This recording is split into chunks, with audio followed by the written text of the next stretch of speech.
trazer à nossa memória aquilo que nos dá esperança. E o que nos dá esperança não são as novidades do dia a dia, é o fato de nós realmente estarmos em Cristo, é o fato de nós realmente termos um Deus. E se termos um Deus implica em nós vivermos esta rotina, não que essa rotina tenha que cair numa monotonia, uma coisa que não tem graça, mas a nossa rotina ela é assim. Vamos para a igreja, nós vamos ouvir, nós vamos cantar, podemos, claro, inserir novos louvores no a nossa lista de hinos a isso, não é nenhum problema, mas é isso, não vai mudar. Sabe qual foi o problema de Israel? É que eles queriam algo novo. Lembram quando Deus disse que Samuel seria o juiz? E vários juízes passaram pela história de Israel, mas aí o povo queria algo novo. Nós queremos um rei. E Samuel ficou muito triste e foi conversar com Deus. E Deus disse: não fica triste, Samuel, porque não é a você que eles estão rejeitando como juiz, é a mim que eles estão rejeitando como Deus. Quando nós buscamos muitas coisas, nós não estamos rejeitando a situação em si, nós estamos rejeitando de fato o próprio Deus que estabeleceu a sua maneira de nós adorarmos a Ele. A maneira que nós temos para adorar ao Senhor é esta: chegarmos, deixarmos os nossos afazeres, chegarmos em reunião, seja aqui nesta igreja, seja em outra igreja, seja debaixo de um pé de laranja, não sei, mas chegarmos para reunirmos com os nossos irmãos, adorarmos ao Senhor.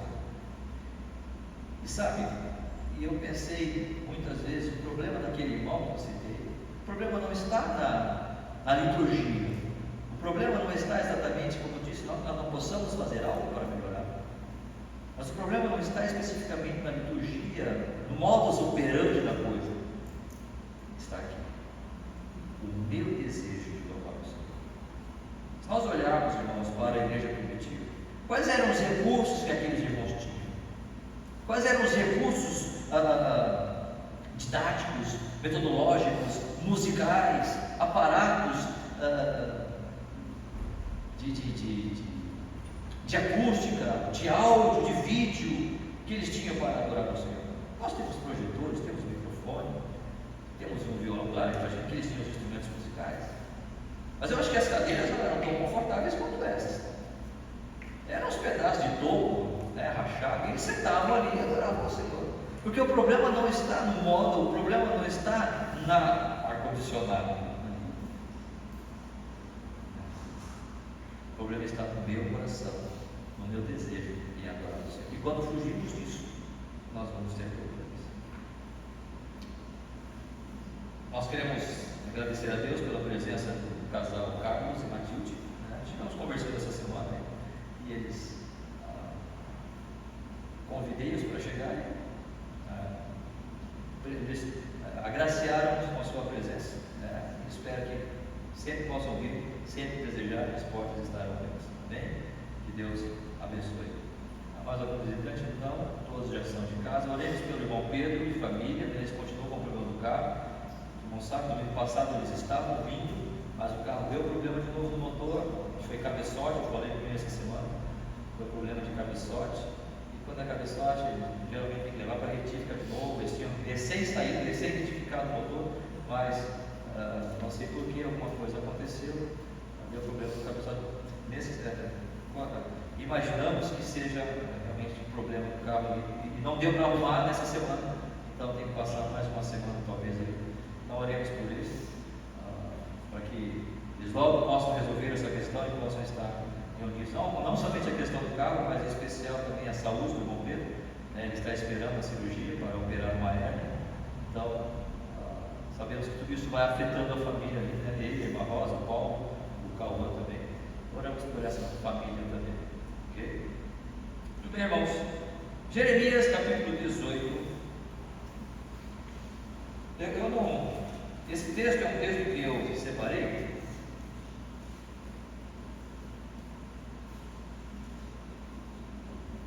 Que me parece que envolve toda a ideia aqui do livro, daquilo que Deus é, do que Deus pretende fazer, o que Deus espera e o que efetivamente nós fazemos, né?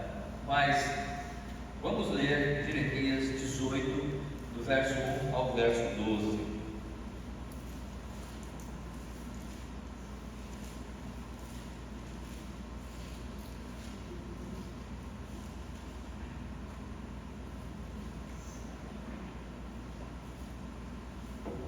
Jeremias 18, Jeremias 18, de 1 a 12. Palavra do Senhor que veio a Jeremias dizendo: dispõe-te e desce à casa do oleiro, e lá ouvirás as minhas palavras.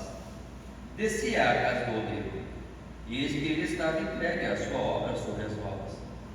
Como o vaso que o oleiro fazia de barro se lhe estragou na mão, tornou a fazer nele outro vaso segundo bem lhe pareceu. Então veio a minha palavra do Senhor: não poderei eu fazer de vós como fez este oleiro, ó casa de Israel, diz o Senhor. Eis que como barro na mão do oleiro, assim sois vós na minha mão, ó casa de Israel. No momento em que eu falar acerca de uma nação ou de um reino para o arrancar, derribar e destruir, se tal nação se converter na maldade contra a qual eu falei, também eu me arrependerei do mal que pensava fazer. E no momento em que eu falar acerca de uma nação ou de um reino para o edificar e plantar, se ele fizer o que é mal perante mim, e não der ouvidos à minha voz, então me arrependerei do bem que houver, digo lhe farei. Ora, pois fala agora aos homens de Judá e aos moradores de Jerusalém, dizendo: assim diz o Senhor: eis que estou forjando mal e formo um plano contra vós outros. Convertei-vos, pois, agora, cada um do seu mal proceder, e emendai os vossos caminhos e as vossas ações. Verso 12. Mas eles dizem: não há esperança, porque andaremos consoante os nossos projetos, e cada um fará segundo a dureza do seu coração. Vamos orar, nosso Deus Pai. Obrigado pela tua palavra. Abençoa-nos com a mesma, Senhor, ministrando-a em nossos corações o teu Santo Espírito, que ilumina em nossas vidas e mente, nossas mentes e ouvidos. Abençoa, Deus, para que possamos compreender e assim aplicá-lo em nossas vidas. Muito obrigado, nós oramos e agradecemos por tudo em nome de Jesus. Amém. Eis aqui uma ilustração que o Senhor fala a Jeremias: vai à casa do oleiro. Imagino que oleiros ali em Israel deveriam haver muitos. O oleiro estava a trabalhar nas suas rodas ali, no seu local de trabalho, e quando o oleiro estava trabalhando, um daqueles vasos que ele estava ali manuseando, como diz ali no versículo 4, como o vaso que o oleiro fazia de barro se lhe estragou na mão, tornou a fazer dele o vaso. O oleiro estava ali trabalhando e o vaso quebrou a forma, ou seja, aquela produção não deu certo.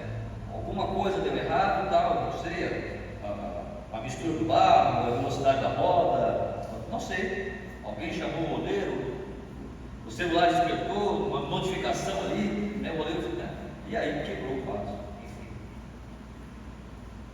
E ele foi e fez um outro vaso. E Deus vai usar essa ilustração do oleiro para dizer: não sou eu como este oleiro, que posso fazer no barro o que eu quiser. Versículo 5 vai dizer: não poderei eu fazer de vós como fez este oleiro, ó casa de Israel. Eis que como barro na mão do oleiro, assim sois vós na minha mão, ó casa de Israel. Assim como o povo de Israel era como o barro na mão do oleiro, o Senhor pode trabalhar Israel como Ele quiser, porque Ele é o oleiro, Ele é soberano. Às vezes nós não compreendemos isso, às vezes nós não compreendemos isso. Eu terminei ontem de ler esse livro e pensei o que nós podemos pensar disso, o que nós podemos trazer para a nossa experiência, para a nossa vida. E eu pensei no seguinte tema: por que o Senhor permite a queda? Por que o Senhor permite a queda? Deus não nos salvou, Deus não nos ganhou para Ele, para nós sermos mais do que vencedores. Ora, se você é vencedor, você não imagina, você não consegue administrar a ideia de que vencedor e queda ao mesmo tempo. Você não consegue unir esses pensamentos, né? Como que o Senhor nos chamou para sermos mais do que vencedores se nós caímos? O vencedor vence, o vencedor não perde, o vencedor não desanima, ele não cansa, ele não ele não é vencido de forma alguma. O vencedor vence. É claro que nós sabemos todos os planos de Deus para o povo de Israel, mas Deus, na sua graça, Ele tem estabelecido algumas leis, e essas leis não podem mudar, essas leis não podem ser alteradas. E uma das coisas que nós vemos que o Senhor não faz é que Ele não intervém na lei da ação e reação. Existe uma coisa, olha, está aqui a árvore, vocês podem comer dela, podem comer do jardim, qualquer fruta que vocês quiserem, né? Podem comer abundantemente, livremente, deu fome, vai lá e come, né? Vai lá e enfim. Mas desta aqui não é. Da árvore do conhecimento do mal dela, vocês não comam. Porque no dia em que vocês comerem, certamente morrerem. Deus estabeleceu uma lei. Mas o homem, como sempre, ele acha que Deus está brincando. Ele acha que Deus não está falando sério. Ele está. E sempre foi assim. E sempre será assim. Então existem leis que Deus estabeleceu e que não dá para mudar. Muitas pessoas acham que, ou podem considerar que o Jardim do Éden é apenas uma lenda, um mito, uma coisa criada, né, por Moisés, que escreveu ali o livro e tal. Bem, a coisa continua acontecendo. O ser humano continua mesmo fazendo as mesmas coisas que Adão e Eva fez. Então, quando é uma coisa apenas uma exceção, acontece pontualmente ou eventualmente, não, mas não é exceção, é regra. Todos nós fazemos isso, todos nós gostamos de fazer o que efetivamente não é para fazer, mas a lei estabelecida está ali. Não dá para você mudar isso. Se você não plantar, você não colhe. Se você não semear, não haverá fruto. É uma lei, não podemos mudar isso. A lei da gravidade. Se eu pegar esse copo aqui e segurar aqui agora e soltar, eu não vou fazer porque vai escorrer para o meu corpo, acontece assim, né? Ele vai cair, porque a lei da gravidade estabelecida pelo próprio Deus estabeleceu isso. Não adianta nós queremos pensar ou imaginar com a força do pensamento, porque eu sou bonito, porque eu sou rico, porque eu sou talentoso, que esse copo vai flutuar. Ele não vai flutuar. Ele vai cair, a menos que Deus, na sua graça, resolva fazer um milagre. Mas aí não é uma lei, é uma exceção à regra. Deus, Ele intervém pontualmente na história, porque Ele é poderoso, Ele é o oleiro. Mas Ele estabeleceu algumas regras, e estas regras precisam ser cumpridas. Quando Ele quer eventualmente intervir nisso, Ele o faz. Mas enquanto Ele não fizer, nós precisamos caminhar dentro daquele padrão. E é por isso que eu falei um pouco, né? Qual é o padrão para a igreja? Deixar as suas coisas, deixar os seus afazeres, acordar, botar o relógio para despertar, vir à igreja, sentar, cumprir o seu ministério, seja cantando, seja tocando, seja pregando, seja ouvindo, né? Com ministério com criança, enfim, nós temos várias coisas, seja na limpeza da igreja,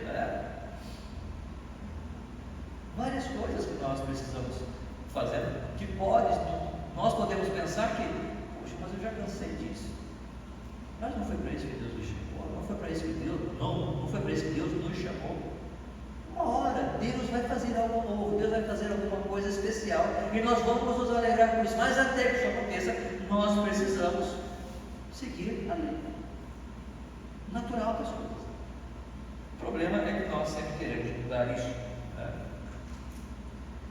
E não só no que diz respeito às coisas naturais, existem também as leis espirituais. Certa vez, o povo de Israel estava para atravessar o Jordão, e antes de atravessar o Jordão, duas tribos disseram: olha, Moisés, nós queremos ficar daquém do Jordão, nós queremos fazer as nossas habitações, porque Deus tinha prometido, a terra prometida era além do Jordão. Então eles tinham que atravessar, destruir Jericó, como nós já vimos há pouco, né? Destruir Jericó e estabelecer ali a sua moradia daquela terra. Mas duas tribos falaram: nós queremos ficar daqui em Jordão, porque aqui a terra é boa para criar nossos gados. Moisés falou: olha, tudo bem, mas vocês vão ter que deixar seus filhos aí, suas esposas aí, os 6 homens vão ter que atravessar conosco, conquistar a terra. Aí depois que a terra estiver conquistada, aí vocês podem retornar e tomar posse da terra aqui. Eles falaram: não, tudo bem, nós fazemos. E Moisés disse para ele: Porque se vocês não fizerem, lembra que Moisés disse? O vosso pecado vos há de achar. Se vocês não fizerem isso, foi isso que Deus determinou. O povo de Israel vai passar, vai conquistar a terra e vai morar desse lado. Mas duas tribos queriam ficar aqui. Deus é gracioso, Deus permitiu. Mas vocês vão ter que vir conquistar a terra conosco e depois vocês retornam e tomam posse aqui. Se vocês não fizerem isso, não cumprir essa lei estabelecida por Deus, o vosso pecado vos há de achar. Nós esquecemos esta lei, de que Deus estabeleceu leis espirituais e, por conta disso, nós esquecemos que isto vai cair sobre nós. Mas, pastor, isso é maldição. A lei não está desprovida de lei, a graça não está desprovida de lei, e nem a lei desprovida de graça, porque para nós vivermos na graça do Senhor, nós temos que observar as leis. Mas para experimentar a graça, ou melhor, para nós observarmos a lei do Senhor, é preciso a graça de Deus para que nós percebamos a beleza da lei. Não sei se eu fui claro, mas uma coisa está ligada com a outra. Olha o que Paulo vai dizer aos Gálatas: tudo que o homem semear, isso também semeará. Ora, mas Paulo não está escrevendo aos Gálatas sobre a liberdade, para a liberdade foi que Cristo nos libertou? Sim. Mas ao mesmo tempo, Paulo também vai dizer: se você semeia para a destruição, você colherá a destruição. Não tem como fugir dessa regra. E na vida espiritual é assim também. O Senhor Jesus tem estabelecido para nós determinadas orientações de buscarmos a Ele, de buscarmos a palavra do Senhor, de buscarmos a Ele em coração. E se nós esquecermos essas verdades básicas, e percebam que essas coisas são coisas básicas que nós falamos sempre e sabemos disso. Mas vocês já perceberam qual não é a luta para nós separarmos um tempo e coração? Vocês já não perceberam qual é a luta para nós separarmos um tempo para meditarmos na palavra? Desafio.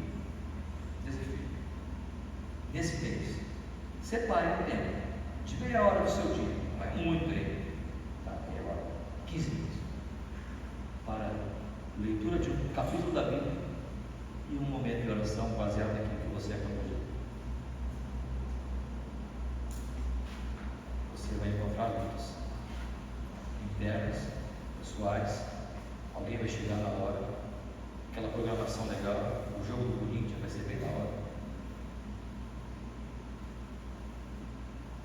Do parmeiro não precisa existir, porque são questões espirituais.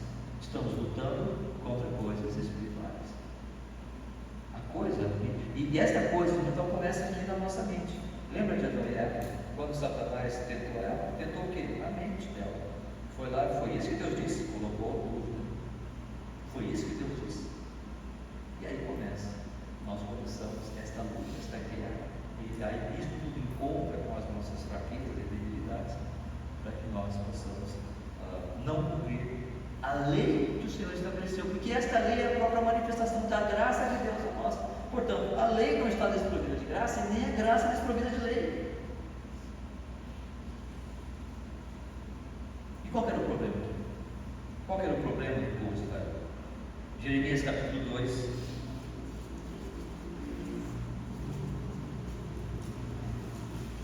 Deus tinha dito de forma muito clara, Deus tinha sido maravilhoso com o povo, Deus tinha sido benevolente, misericordioso.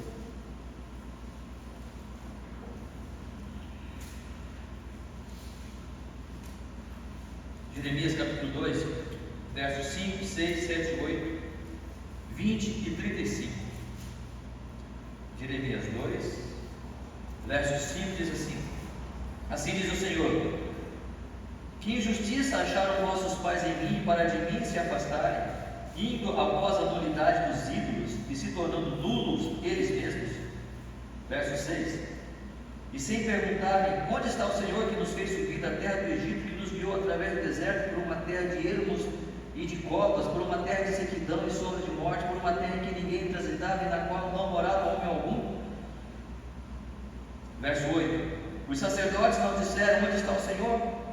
E os que tratavam da lei não me conheceram, os pastores prevaricaram contra mim, os profetas profetizaram por Baal e andaram atrás de coisas de nenhum proveito. Verso 20, Jeremias 2:20. Ainda que há muito quebrava eu o teu jugo e rompia as tuas ataduras, dizias tu: não quero servir-te, pois em todo o outeiro alto e debaixo de toda a árvore frondosa te deitavas e te prostituías. Verso 35. Ainda dizes: estou inocente, certamente a sua ira se desviou de mim. Eis que entrarei em juízo contigo, porquanto dizes: não pequei. Do 20 aqui ao 37, fala do povo de Israel adorando a Baal. No versículo 5 que nós lemos: assim diz o Senhor, que em justiça acharam vossos pais em mim, para de mim se afastarem, indo após a nulidade dos ídolos e se tornando nulos eles mesmos. Ou seja, qual que era o pecado de Israel? Adoração a outros deuses. O que foi que Deus tinha determinado? Não adorarás a outros deuses, somente a Ele adorarás, somente a Ele glorificarás. É o primeiro mandamento. Não há nenhuma observação de Deus ou oportunidade, qualquer porta que Deus esteja abrindo para a adoração a outros deuses. Mas o povo fez exatamente isso. E ainda que esteja em pecado, o que ele diz? E que foi que eu peguei? Eu não peguei em tempo algum. Eu sou inocente aqui, olha. Deus, tu és tremendo, mas tu és ruim, hein? Tu és injusto, hein, Senhor?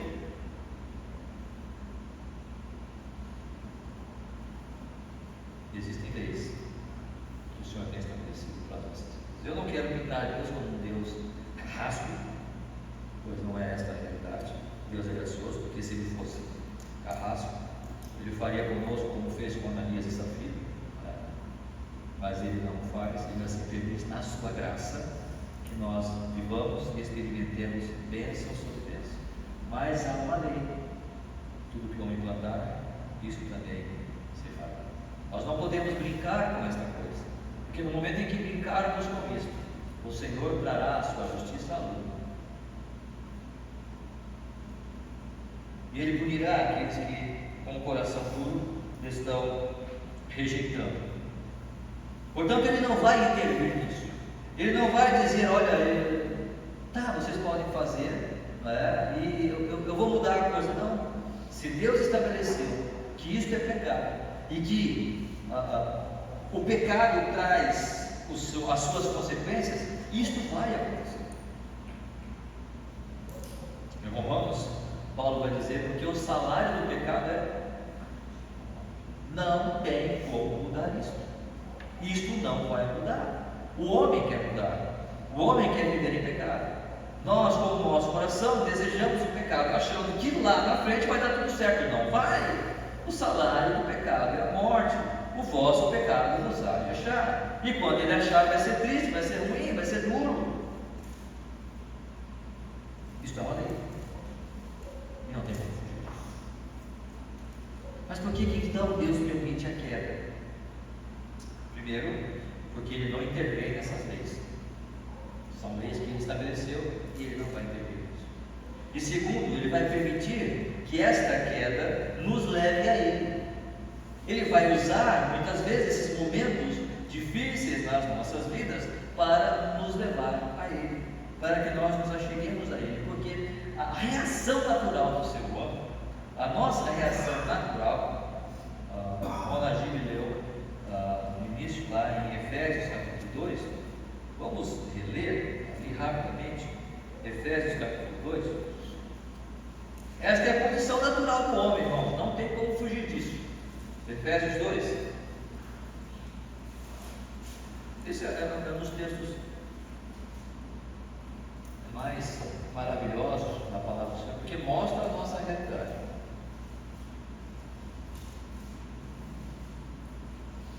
Efésios 2, vamos ler a partir do verso 1. Ele vos deu vida, estando vós mortos nos vossos delitos e pecados, nos quais andastes outrora segundo o curso deste mundo, segundo o príncipe da potestade do ar, o espírito que agora atua dos filhos da desobediência. Ora, qual que é a situação natural do ser humano aqui que Paulo está colocando?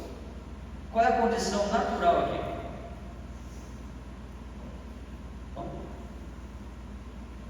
Morte.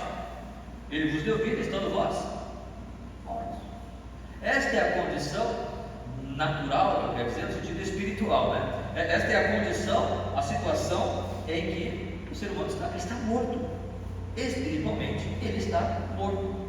Paulo não está pregando no cemitério ou no ex-cemitério, né? Paulo está dizendo: olha, ele nos deu vida, vocês estavam mortos lá no cemitério, numa tumba. Não, não é isso. Esses homens estavam trabalhando, essas mulheres estavam gerando filhos, estavam ali cuidando da sua casa, esses homens estavam dirigindo a uma sociedade, estavam pescando, naturalmente, mas espiritualmente estavam mortos. Ele vos deu vida, estando nós mortos em vossos delitos e pecados. E qual é a condição de um morto espiritual? O que é que um morto espiritual vai fazer? Ele vai andar segundo o curso desse mundo, segundo o príncipe da potestade do ar, do espírito que agora atua nos filhos da desobediência. Ou seja, ele vai ser o desobediente a Deus, ele não vai querer obedecer a Deus, ele nem vai considerar Deus. Versículo 3: entre os quais também todos nós andamos outrora, eu também, você também, todos nós estávamos, nós somos salvos. Um dia o Senhor fez brilhar em nossos olhos a luz do Evangelho, mas nós não éramos salvos, nós nascemos em iniquidade, e em pecado me concebeu minha mãe, como vai dizer o salmista. Entre os quais também todos nós andamos outrora, segundo as inclinações da nossa carne, fazendo a vontade da carne dos pensamentos, e éramos por natureza filhos da ira. Da ira de quem? Do vizinho? Ira de quem? Ira da esposa? Ira de quem? Ira de Deus. Deus está irado com essa sociedade. Por quê? Por causa do pecado natural, do pecado da desobediência, de um dia ter comido de uma fruta que Deus disse: não coma, não faça isso, porque se você fizer isso vai ser morte. E a morte se estendeu a todos os homens, porque todos pecaram. Até hoje estamos sofrendo a ira de Deus por causa de uma consequência natural de uma lei que Deus estabeleceu. Até hoje o homem sofre a consequência disso.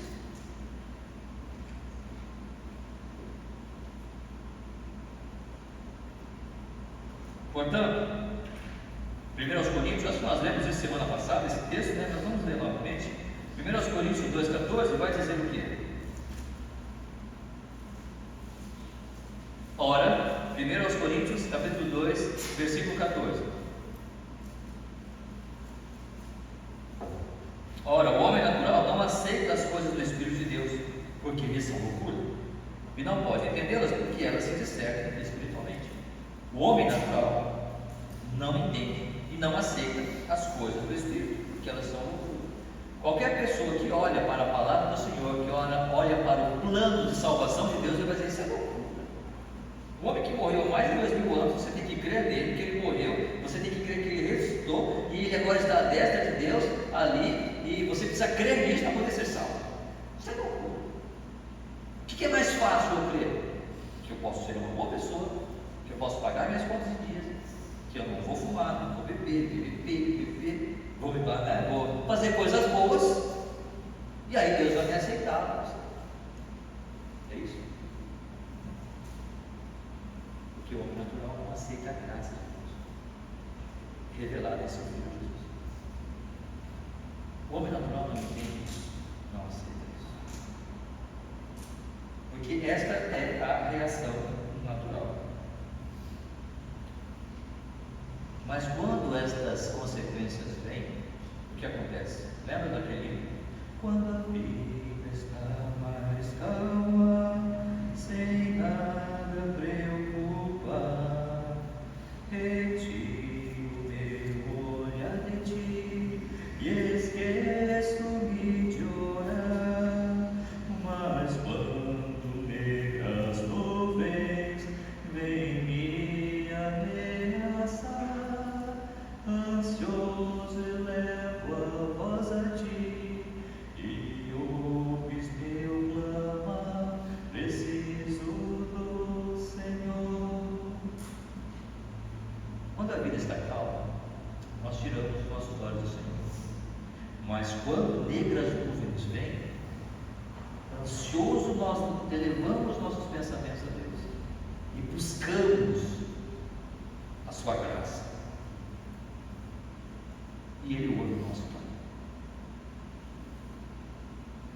Capítulo 2 de Jeremias, voltando lá para o nosso texto básico, verso 8 e verso 11.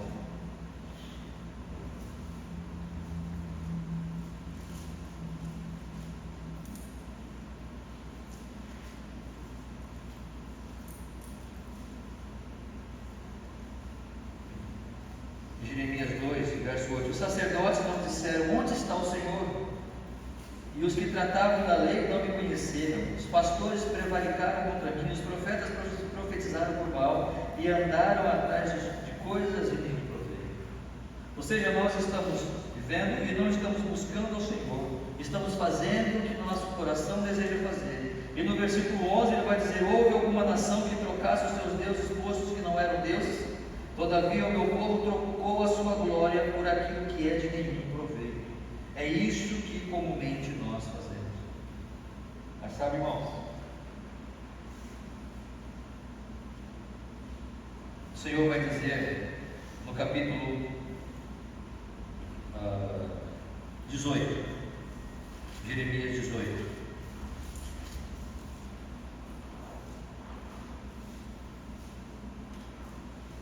Quando Deus manda Jeremias à casa do oleiro.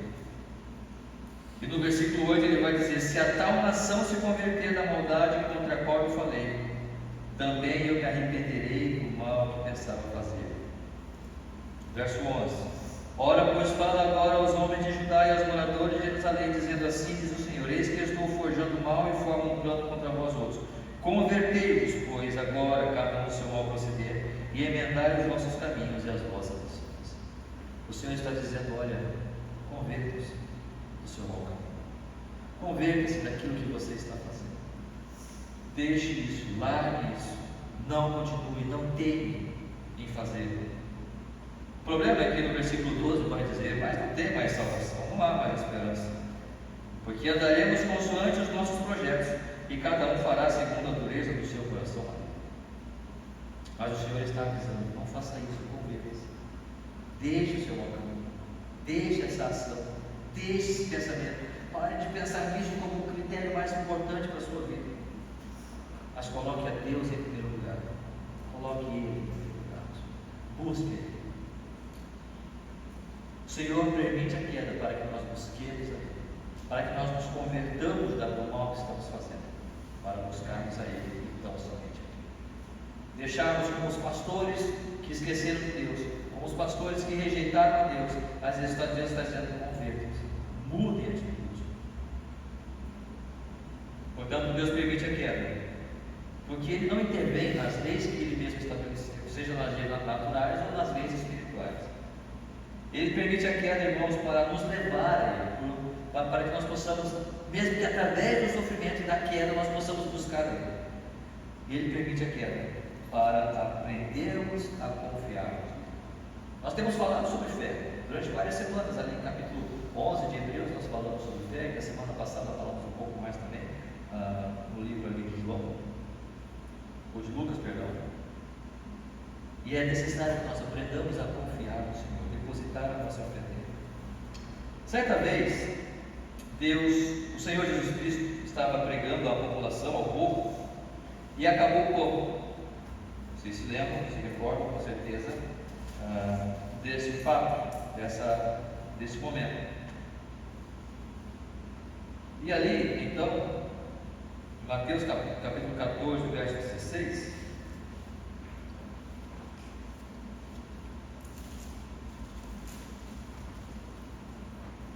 o Senhor vai dizer: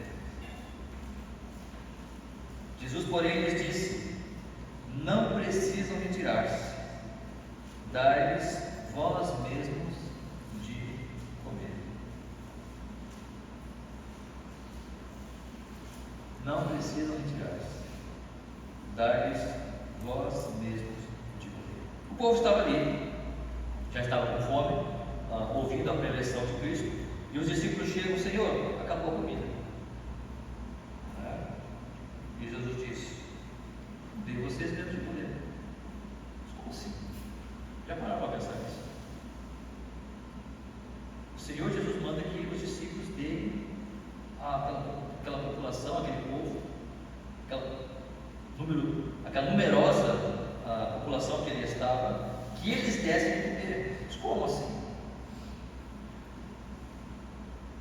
É provável que Jesus estava dizendo, talvez provando eles, ou dizendo no sentido de querendo que eles pronunciassem e eles professassem quanto que eles tinham de comida. Quanto vocês têm de comida? E que os discípulos confirmassem quanto de comida tinha ali. Nós vamos ver. Mas eles responderam: não temos aqui senão 5 pães e 2 peixes. Pode ser isso. Mas pode ser também que o Senhor Jesus Cristo estava dizendo: o tempo que vocês estão comigo, vocês já poderiam saber que alguma coisa especial pode ser feita. Que vocês poderiam fazer. Que eu chamei vocês para fazer isso. Eu chamei vocês para que vocês fossem meus discípulos e aprendessem comigo. E se você tiver fé do tamanho do grão de mostarda, grandes coisas vocês podem fazer. Podem mover montanhas. Vocês já aprenderam isso? Nós já aprendemos isso. E o Senhor Jesus Cristo, então, realiza esse milagre da multiplicação dos pães e dos peixes, alimentando aquela multidão, mostrando mais uma vez que Ele pode, e ensinando os seus discípulos que eles já poderiam talvez ter feito isso. Por isso que Jesus vai dizer: dá-lhes vós mesmos de poder. Voltando para Jeremias, irmãos, nós temos ali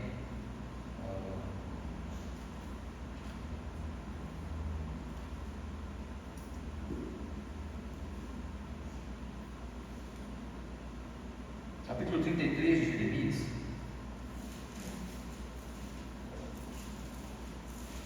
Nós temos aqui nesse subtítulo do capítulo 33 promessas de paz e prosperidade. Não sei como é que está na sua Bíblia. Nós precisamos aprender a confiar no Senhor, que o Senhor tem o seu plano. E quando Jesus pergunta aquilo para os discípulos, ou estabelece, ou propõe a ação de dai vós mesmos de comer, Jesus tinha um plano. Jesus não estava colocando os discípulos numa situação onde eles não podiam resolver, ainda que eles já poderiam ter feito. Eles poderiam fazer. Quando Jesus manda aqueles discípulos de 2 em 2 para evangelizar, e eles voltam felizes: Senhor, os demônios se nos submetem, né? Nós evangelizamos, pessoas ouviram o evangelho, pessoas se converteram. Jesus repreende eles. O mais importante é que os seus nomes estejam arrolados nos céus. Isso que vocês fizerem, isso é nada. O mais importante é se o seu coração realmente está em Cristo. As nossas ações, as nossas realizações, elas pouco são no que diz respeito ao nosso relacionamento com Deus. Se os Espíritos se submeteram a vocês, se vocês fizeram maravilhas nas cidades onde vocês foram, muito bem. Mas isso pouco é diante do mistério da salvação, diante do mistério da regeneração.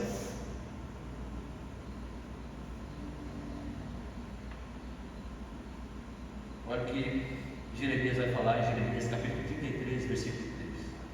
Invoca-me e te responderei. Anunciar-te coisas grandes e ocultas que não sabes. Os discípulos não sabiam o que Jesus estava fazendo. Nós não sabemos o que Deus vai fazer amanhã, mas Ele vai fazer.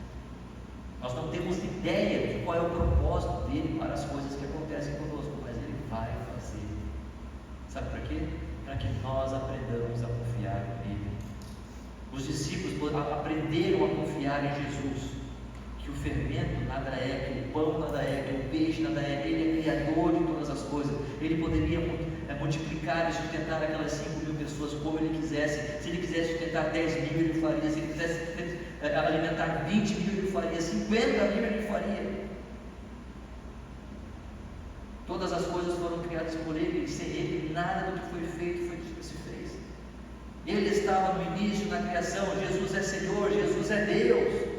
Jesus queria ensinar isso para os discípulos, e Ele quer ensinar a mim e a você, que se aquela queda, aquela situação difícil está acontecendo, invoca-me e eu te responderei, e anunciar-te-ei coisas grandes e ocultas que não sabes. Sabe aonde Deus está trabalhando na minha vida e na sua vida? Coisas que nós não sabemos e nem temos ideia. É no íntimo do meu coração, trabalhando este homem interior. Porque o homem exterior só vê a coisa material, só vê a coisa do status, só vê a coisa palpável e tangível, enquanto nós esquecemos das coisas espirituais, esquecemos dos valores que o Senhor quer transmitir-nos, porque um dia nós estaremos nos céus com o Senhor.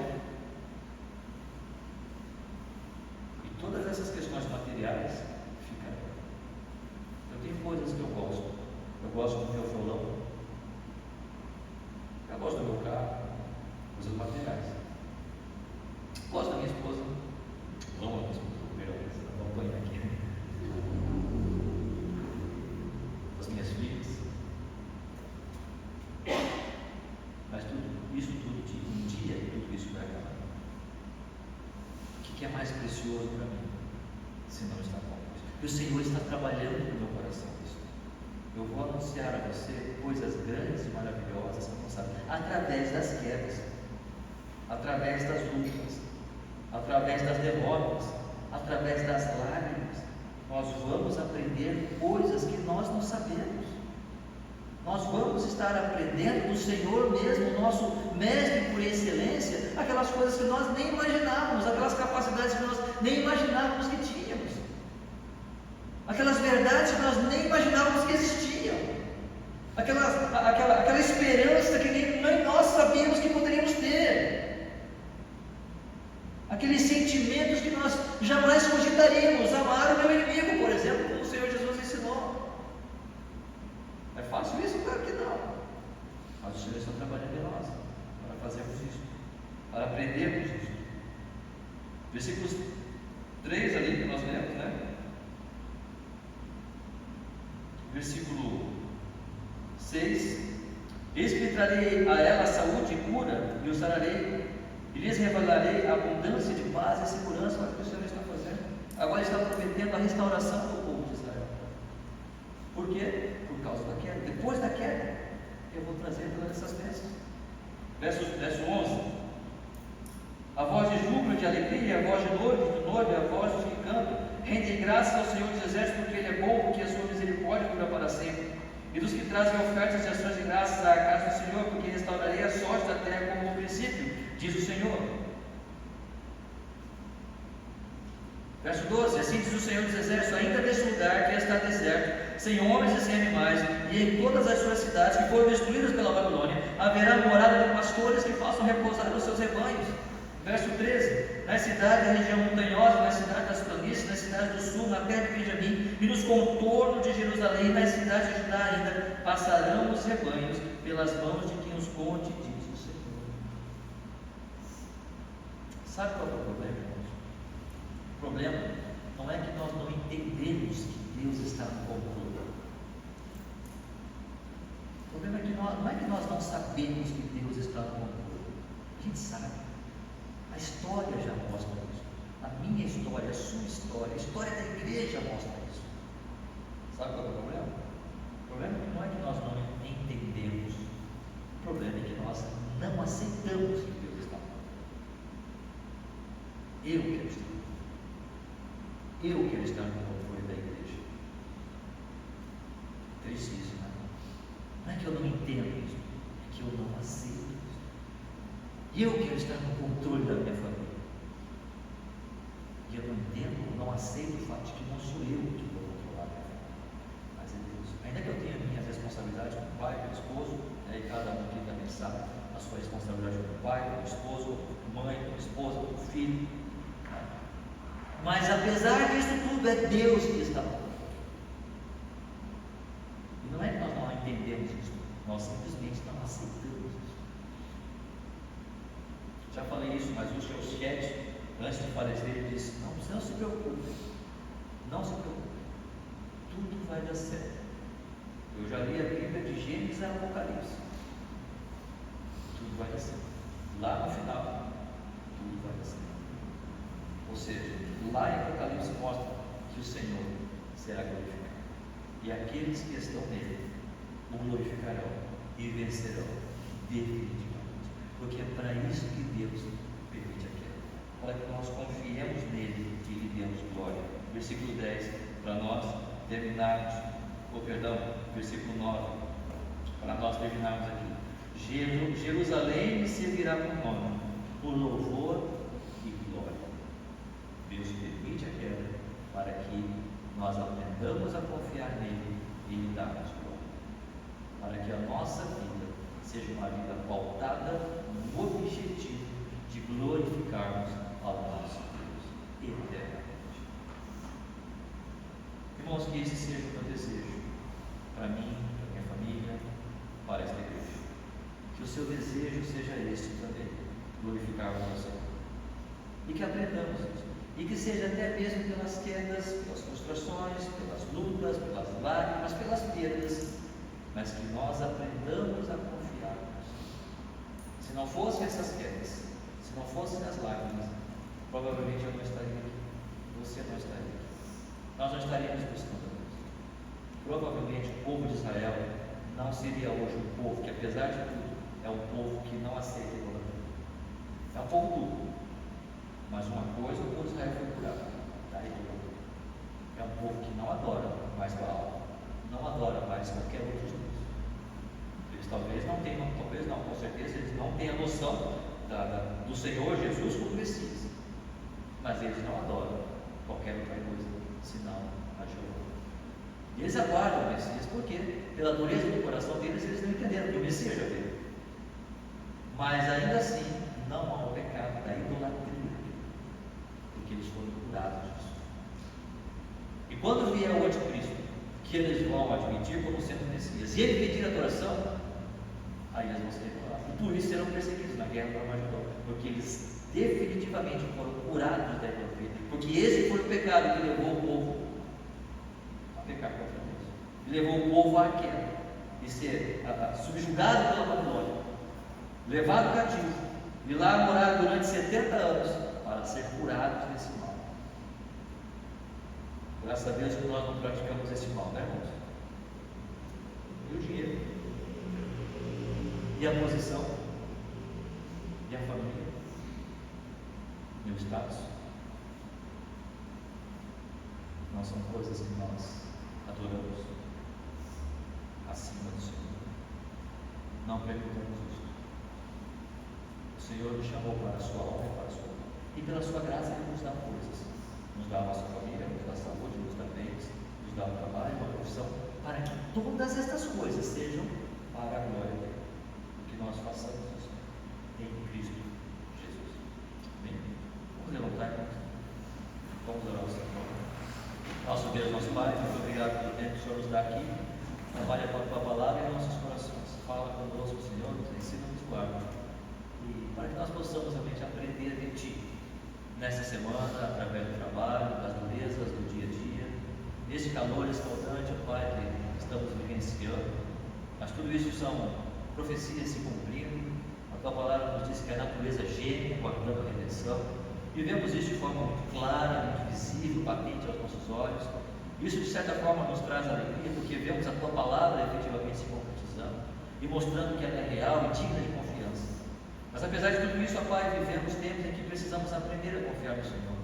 E mesmo que através das lutas, dos suores e lágrimas, que o Senhor nos ensine mesmo a confiar em Ti e glorificarmos ao Senhor com tudo que temos em nossas mãos, como pais, como homens, como mulheres, como filhos, mães, enfim, ó Pai, que nós possamos glorificar ao Senhor naquilo que o Senhor nos colocou para ser e para fazer.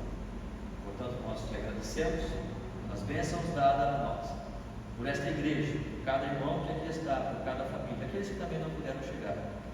Oramos para que o Senhor esteja alcançando-os com sua graça e seu favor.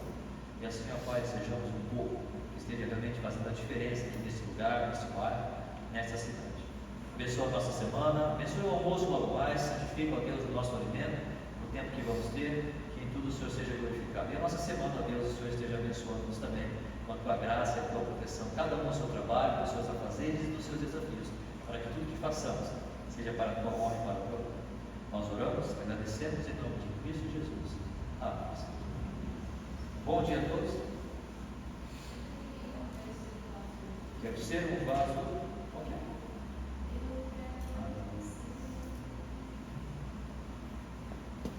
Eu quero ser, Senhor amado,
onde a dificuldade de entendermos, aonde haja coisas, ó Deus, que esteja impedindo de nos ligarmos ao Senhor, quebra, Senhor.